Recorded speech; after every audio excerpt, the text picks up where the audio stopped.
To hedge or not to hedge a foreign exchange risks and exposures is not a simple question. To decide hedging, strategy managers need to have right answers to three basic fundamental questions. First, how well does the manager understand the firm's exposures? If identified, would hedging these risks make shareholder better off? If so, is it practical to hedge these risks adequately? The present module is basically deals with these three issues and makes reader familiar about the overall management of foreign exchange risks and exposures. Let us know about the rationale behind the exposure management. Foreign exchange risk management has become increasingly important since the abolishment of the fixed exchange rate system of Bretton Woods in 1976. This tends to shift in the exchange rate regime from fixed to floating. In a floating exchange rate system, price of currencies is determined by supply and demand of money. As we know, such supply and demand for money as bound to frequent changes due to numerous external factors. Floating exchange rate system is responsible for currency fluctuations. Moreover, economies are getting more and more open and competitive in nature, and companies become, as a result, more exposed to foreign exchange rate fluctuations. Let us now learn about the internal and external techniques of management of exposure. Risk, and in particular foreign exchange risk, can be managed in various manners. In this, we are talking about hedging the risk. A distinction between the hedging techniques can be made. There are internal and external hedging techniques. The former include all the techniques that do not require external parties. External hedging techniques deal mainly with financial, with contracts such as futures, forward, options and swaps. If the company organizes its international transactions within the company itself, it is called internal technique. It is also noted that internal techniques use methods of exposure management which are part of a firm's regulatory financial management and do not resort to special contractual relationship outside the group of company itself. These techniques aim to reduce or prevent exposed positions from arising. The main forms of internal techniques are netting, matching, pricing policies and asset liability management and leading and lagging. When choosing between different types of hedging, the risk manager must compare costs, taxes, effects on accounting conventions and regulation. Several objectives can be assigned to risk management. The most common ones are to minimize foreign exchange losses, to reduce the volatility of cash flows, to protect earning fluctuations, to hedge the risk irrespective of the views on foreign exchange risk. Most corporations do not use only one technique, but rather determine which technique is the most suitable for a particular case. Netting is probably one of the most used methods. The idea is to reduce the number of transactions that a firm needs to make in order to cover an exposure. It requires the firm to have a centralized organization of its cash management. Decentralization means that the company collects foreign currency cash flows between subsidiaries and groups them together so as an inflow offsets an outflow in the same currency. Two types of netting exists, bilateral and multilateral netting. Let us now illustrate the bilateral netting with an example. Consider an Australia-based company with two subsidiaries, one in Germany and one in the USA. The German subsidiary owes the American subsidiary 20,000 euro. The American subsidiary owes the German subsidiary 30,000 euro. Netting these two flows leaves the company with the payment of 10,000 euro from the American to the German subsidiary. Thus, the number of transactions has been reduced as well as the total amount of the exposure. This technique is repeated for each currency to which the company is exposed. Multilateral netting is more complex but follows the same rationale. The same Swiss firm opens a third subsidiary in Japan.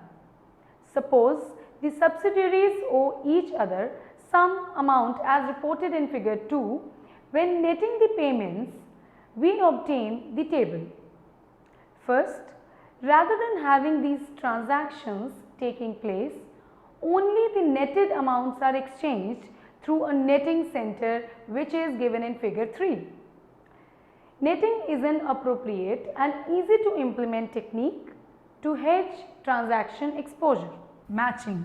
Although netting and matching are terms that are frequently used interchangeably, there are distinctions. Strictly speaking, netting is a term applied to potential flows within a group of companies, whereas matching can be applied to both intra-group and third-party balancing. Matching is a mechanism whereby a company matches its foreign currency inflows with its foreign currency outflows in respect of amount and approximate timing.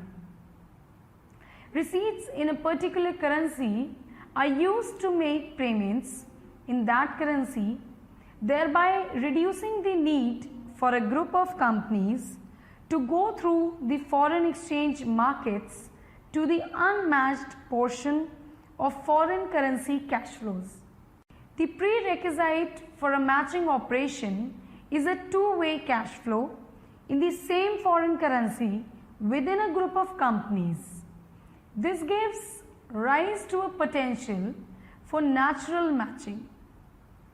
This should be distinguished from parallel matching, in which the matching is achieved with receipt and payment in different currencies, but these currencies are expected to move closely together, near enough in parallel.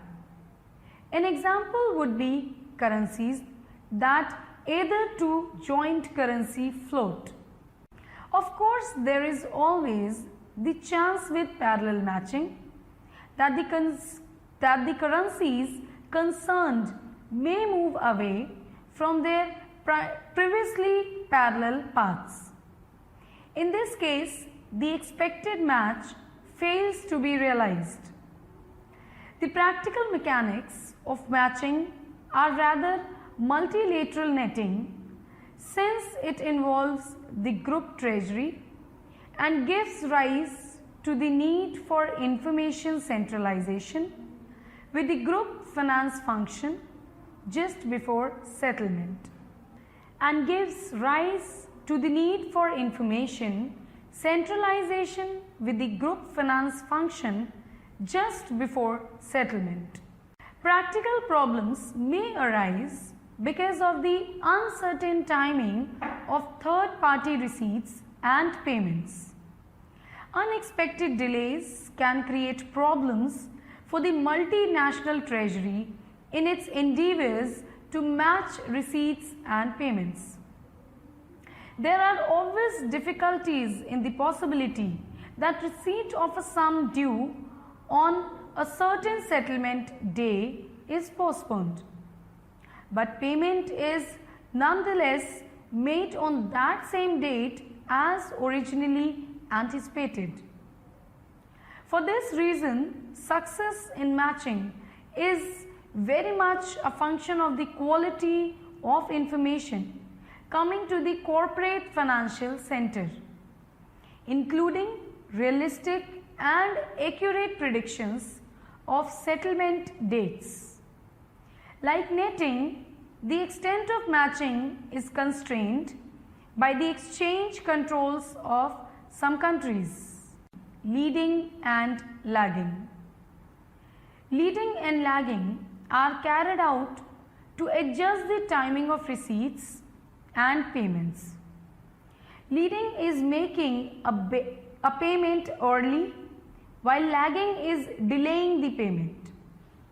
Leading and lagging are best suited to the intercompany settlement environment rather than that for dealing with third parties.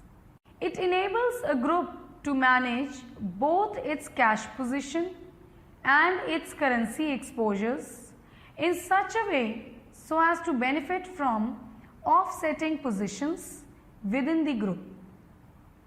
Leading and lagging can enable a group to adjust the timing of currency flows to eliminate unnecessary dealing to take advantage of expected currency movements. Subsidiary X owes subsidiary Y USD 1 million payable on 30th June. Subsidiary Z owes subsidiary X USD 1 million payable on 31st July. Subsidiary X either obtains the agreement from subsidiary Y to delay payment until 31st July or requests subsidiary Z to pay 1 month early, that is on 1st June. Alternatively, a compromise could be reached with payments being made at some point between these two dates so that Y and Z share the disadvantage. The result of leading and lagging is that internal sources of currency have been used and settlement has been made without the need to enter into foreign exchange contracts. Where its base currency is weak, a company would seek to lead its foreign currency payments and lag its foreign currency receipts. If its base currency is strong, however, it would take the opposite approach. The aim is to maximize assets in strong currencies and to maximize liabilities in weaker currencies. Leading and lagging is only really appropriate where there is a reasonable volume of intercompany cross-border trade and where there are no governmental or regulatory restrictions. Because leading and lagging can become complex and because it is essentially carried out to obtain a group benefit, there is a strong argument for a central treasury to be responsible for implementing and controlling it. Where there is a local minority interest, it may not be possible to lead and lag if local costs are incurred in order to achieve a group benefit. Pricing policy. Price adjustment can be made in different manners. First, when the local currency of a subsidiary is devaluating, the subsidiary can increase the price so as to cancel the effect of devaluation. This technique is particularly used in countries where devaluation is high and where derivative markets are inefficient. On the side of disadvantages, the difficult implementation of this method needs to be signaled. Prices cannot be raised without any consideration about competitors because if the price increases too much, the customer will choose an equivalent and cheaper product from a competitor. In the same logic, a firm can increase the export price, but then the price adjustment is even more complex since the company has to face not only local but also international competitors. Second, the company can change the currency of billing. Third, the firm can use export currency of billing to transfer profits from one affiliate to another. The purpose is to raise or lower intergroup selling prices by billing rate adjustment so that profits appear in hard currency or low tax companies. This technique is very aggressive and can be forbidden by regulation. Asset and liability management. There is another internal technique to manage unfavorable change in exchange rate in the future. Asset and liability management technique can be used to manage balance sheet, income statement and cash flow exposures. It can also be used aggressively or defensively. The aggressive approach reflects to increase exposed assets, revenues and cash inflows denominated in strong currencies and to increase exposed liabilities, expenses and cash flows in weak currencies. The defensive firm will seek to minimize foreign exchange gains and losses by matching the currency denomination of assets or liabilities, revenues or expenses and cash inflows or outflows, irrespective of the distinction between strong and weak currencies. To achieve these objectives, variables are grouped. Operating variables includes trade receivables and payables, inventory and fixed assets, and financial variables cash, short-term investments and debt. The currency denomination of operating variables is determined by intrinsic business conditions, production and marketing factors. Financial variables can be used for exposure management purpose and thus corporate financial management has more discretion over currency denomination.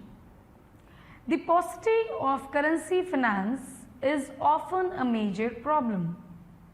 The parent company would borrow the weak currency for long term while the subsidiary is usually limited to short term borrowing. This is because, first, most subsidiaries are not individually listed on a stock exchange, so that the public issue of debt instruments is difficult. Hence, the substance of long-term loans taken out by foreign subsidiaries are private placements. Second, many foreign subsidiaries are relatively small and not well known to the local financial community. And third, host governments may be reluctant to allow term borrowing by expatriate subsidiaries. Analyze external techniques. Currency forwards. Forward contracts obligate one party to buy the underlying at a fixed price at a certain time in the future from a counterparty who is obliged to sell the underlying at that fixed price. Take a case of an Indian exporter who expects to receive, say, $1 million in 6 months. Suppose the prevailing exchange rate is rupees 53.60 now. If the price of the dollar falls by 20%, the exporter losses rupees 107.20 lakhs. But by selling dollar forward, the exporter fixes the current rate of rupees 53.60, which means even after dollar depreciating by 20% in the next 6 months, the exporter would still get rupees 53.60 per dollar. Thus, the exporter has completely hedged him to reduce his exposure to exchange rates. Currency futures. A similar contract to the forward is a futures contract. For the first time, it was introduced in 1972. Major currencies on which futures exist are the GBP, USD, CHF, CAD and Euro. In practice, this contract is not often used to hedge foreign exchange risk. Moreover, as the amounts and the delivery dates for futures are standardized, a perfect hedge through futures is not possible. Apart from this, there are intermediate cash flows under future contracts owing to mark-to-market mechanism. Naturally, such cash flows could be positive or negative. In contrary to said above, futures are more liquid, more regulated and more secure than forward contracts. Currency options. Options on foreign currencies are an alternative to hedging in the forward or money markets. Option contract allows the buyer to participate in the good side of the risk while insuring against the bad side of the risk. An option has a right but no obligation to perform. Thus, an exporter who purchased a call option will have a right to buy the underlying, that is, dollar at the agreed price, even if the current spot price is higher the price under option. On the other hand, if the spot price is much less than the price under option, the option holder will not perform the contract and acquire dollars from the spot market. Currency swaps. Another popular tool is the swap. In a swap, companies exchange funds directly. Two companies in two different countries agree to sell each other their own home currencies at current spot rates, and at the same time they agree to buy back the currencies at a given future date and at a given exchange rate. It is like borrowing and lending at the same time with the same counterpart. Money market contracts. A company can hedge its foreign exchange exposure by using the money market. For instance, an exporting company will be receiving dollar in 6 months. The treasurer does not know what the dollar will be worth in next 6 months.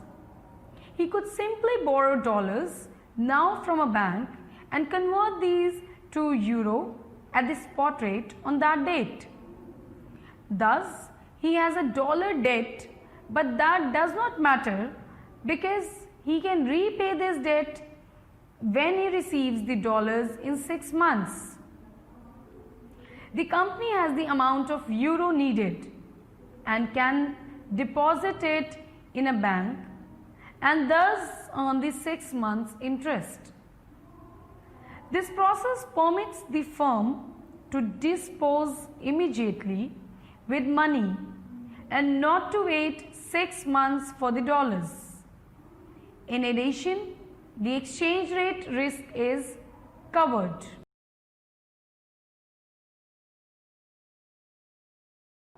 Exposure management is the process of minimizing the financial effects of changes in the exchange rates by using internal and external hedging techniques.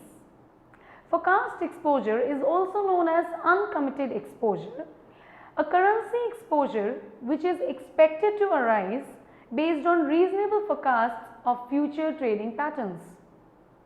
Internal techniques of exposure management are those that do not resort to special contractual relationships outside the group of companies concerned. Such techniques include netting, matching, leading and lagging pricing policies and asset liability management. External techniques of exposure management are those that resort to special contractual relationships outside the group of companies concerned. Such techniques include derivatives like forward, futures, options and swaps. Netting involves associated companies with debts, possibly as a result of trade with each other. Associate companies simply cancel out amounts owed with amounts due and settle for the difference. At its simplest level, there is bilateral netting. At a more sophisticated level, we have multilateral netting. Either way, the group treasury plays an active part in coordinating settlement payments between associated companies. Netting reduces banking costs. It has been estimated that savings of approximately 1/6 of 1% of the flows eliminated are likely to accrue from netting. Matching is a term applied to a similar technique which involves not just affiliates but also third parties. Leading and lagging are techniques that are resorted to in the light of expected devaluations and revaluations. These mechanisms simply involve making an advance payment or delaying payment on amounts due and denominated in foreign currency. The basic idea is to reduce the amount of local currency needed to settle a debt. It should be noted that it is necessary to take into account the effects of interest payments and receipts when considering the implementation of a leading or lagging tactic. Pricing policy used as an exposure management technique simply involves increasing prices to allow for expected changes in exchange rates or invoicing in a particular currency to reduce the risk associated with invoicing in the host currency when devaluation is expected. Asset and liability management used in the context of exposure management involves manipulation of operating or financial variables to balance the currency of payments with the currency of inflows. Forward contracts obligate one party to buy the underlying at a fixed price at a certain time in the future from a counterparty which is obliged to sell the underlying at the fixed price. A similar contract to the forward is a futures contract. For the first time, it was introduced in 1972. Major currencies on which futures exist are the GBP, USD, CHF, CAD and Euro. In practice, this contract is not often used to hedge foreign exchange risk. A perfect hedge through futures is not possible. Options on foreign currencies are an alternative to hedging in the forward or money markets. Option contract allows the buyer to participate in the good side of the risk while insuring against the bad side of the risk. In a swap, companies exchange funds directly. Two companies in two different countries agree to sell each other at their own home currencies at current spot rates, and at the same time they agree to buy the currencies at a given future date and at a given exchange rate. A company can hedge its foreign exchange exposure by using the money market contracts.